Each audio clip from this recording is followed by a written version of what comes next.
The Legend of Zelda franchise has been the brainchild of Shigeru Miyamoto. The first Zelda game was released between 1986 and 1987 on the Nintendo Entertainment System and the Famicom.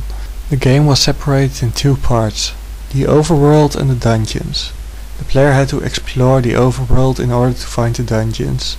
Each of these dungeons contained one item and a final boss.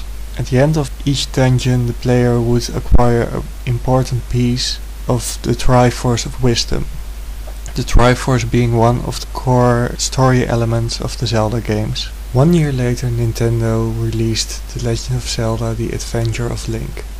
It was also released on the NES and Famicom. While the gameplay of its predecessor has been from an overhead perspective, this game was a side-scroller. Even though the gameplay on the overworld remained its overhead perspective, as soon as Link entered a dungeon, the perspective changed to Link's side.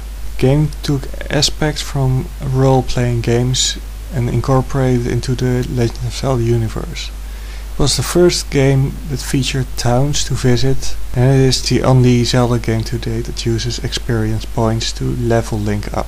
This game also introduced Magic Meter, which would be used in many of the following games. This was the first game in which a dark alter ego of Link, Dark Link, would make an appearance.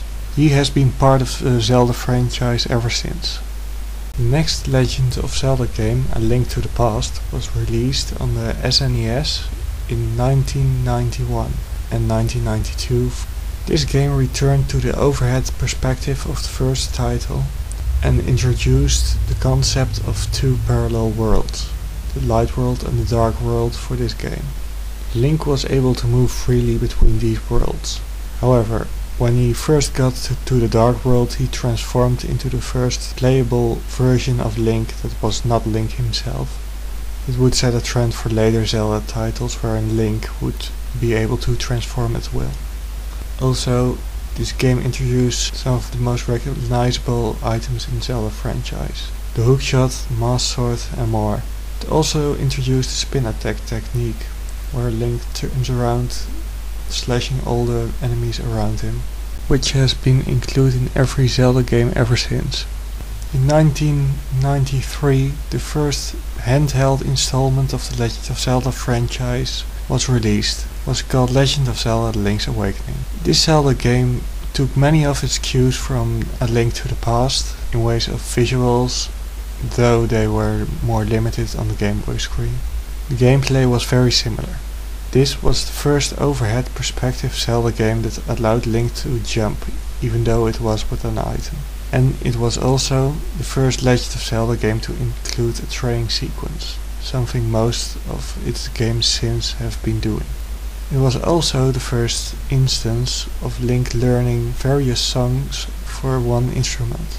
This element would become one of the core parts of some of its predecessors. Between 1993 and 1994, Philips released 3 Zelda titles. This was due to a contract between Nintendo and Philips for Philips to be able to release games based on the Nintendo IPs. Most don't recognize these games as part of the Zelda franchise. They don't bear the Legend of Zelda title, they just are called Zelda. In 1998, Nintendo released The Legend of Zelda: The Ocarina of Time for the Nintendo 64. It was the first 3D Zelda and was originally developed as a launch title for the N64 Disc Edition. The game introduced features such as target lock and context-sensitive buttons. To this date, many games have used these principles for navigation and gameplay purposes. It was also the first game where Link received transportation in form of a horse, Epona, which would impact many of its predecessors. Also a first for the franchise was a sidekick named Navi. Like A Link to the Past, this game featured 2 worlds. However, instead of the light world and dark world this time, Link could travel between 2 time periods. This game also features a trading sequence in which the player had to trade masks until he received the final item. One of the characters in the sideline would become one of the main villains in the next game. The next game being The Legend of Zelda and Majora's Mask. Being released 2 years later for the same platform, it featured a far darker storyline. Instead of the two time periods in which the previous game took place, this game featured a full 3-day cycle that would repeat itself. Link would have to save the land in which it takes place. This game was also the first one to feature Tingle, who would later get his own spin-off game. Another exceptional part of this game are the transformation masks. Completing several tasks in the game grants you a mask to be able to transform yourself into one of 3 races. 1 year later, in 2001, the Oracle games, Legend of Zelda Oracle of Ages and Legend of Zelda Oracle of Seasons were released for the Game Boy Color. These games featured a link system where the events from one game could influence those of the other if you put in specific passwords between playthroughs. These games were originally part of a trilogy called the Triforce series, each focusing on a different aspect of the gameplay. However, the third game was discontinued and these two were released.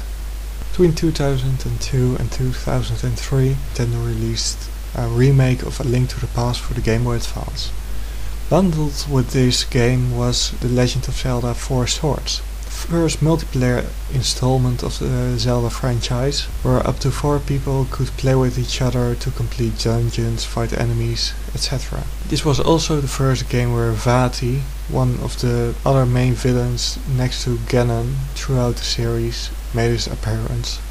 Over the same years, Nintendo released another Legend of Zelda game, The Wind Waker, for the Nintendo GameCube.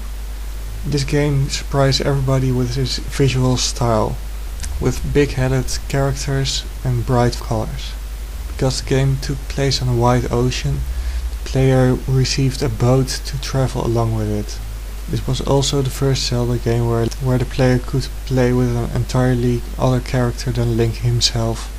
A follow-up on Nintendo's first multiplayer Zelda was released for the Nintendo GameCube between 2004 and 2005 and was called The Legend of Zelda 4 Swords Adventure. This was one of the games that had the ability to have players link with a Game Boy Advance to play multiplayer. This was also the first Zelda game with a versus player mode. Over the same years, Nintendo released The Legend of Zelda Minish Cap for the Game Boy Advance. This game had the Wind Waker style graphics and also had the factor of multiple worlds. In this case, the normal sized environment and the Minish sized environment. In 2006, The Legend of Zelda Twilight Princess was released for the GameCube and the Wii. However, on second thought they wanted to release it as a launch title for the Wii as well. To make the swordplay on the Wii feel more natural, Nintendo decided to flip the entire overworld left to right to accommodate people who were right-handed instead of left, like the character Link himself. This game featured a more mature art style than the Wind Waker. In this game, Link could also transform, this time into a wolf. This game also featured combat on a horse, something which the team had tried in Ocarina of Time, but eventually scrapped close to release. 1 year later, in 2007, The Legend of Zelda Phantom Hourglass was released for the Nintendo DS. This featured an online versus mode and the Wind Waker style. Unlike the previous handheld iterations, this game was entirely in 3D. However, the gameplay was similar to those of the 2D Zeldas. The game was entirely controlled by stylus instead of the usual buttons. Because the game followed the timeline of the Wind Waker, the boat returned. However, this time it was easier to control. 2 years later, The Legend of Zelda Spirit Tracks was released for the Nintendo DS as well. This was very similar to the previous installment, even though the boat was replaced by a train. Finally, in the future we will see The Legend of Zelda Skyward Sword, which will be on the Wii and controlled with the Wii Motion Plus. The visual style is a cross between the Wind Waker and Twilight Princess graphics, and as Miyamoto has said in several interviews, it will break the traditional flow between exploring the overworld, entering a dungeon, beating the boss, receiving the year award, and doing it all over again. Zelda games have been great in the past, and they probably will be great in the future. Thank you for listening.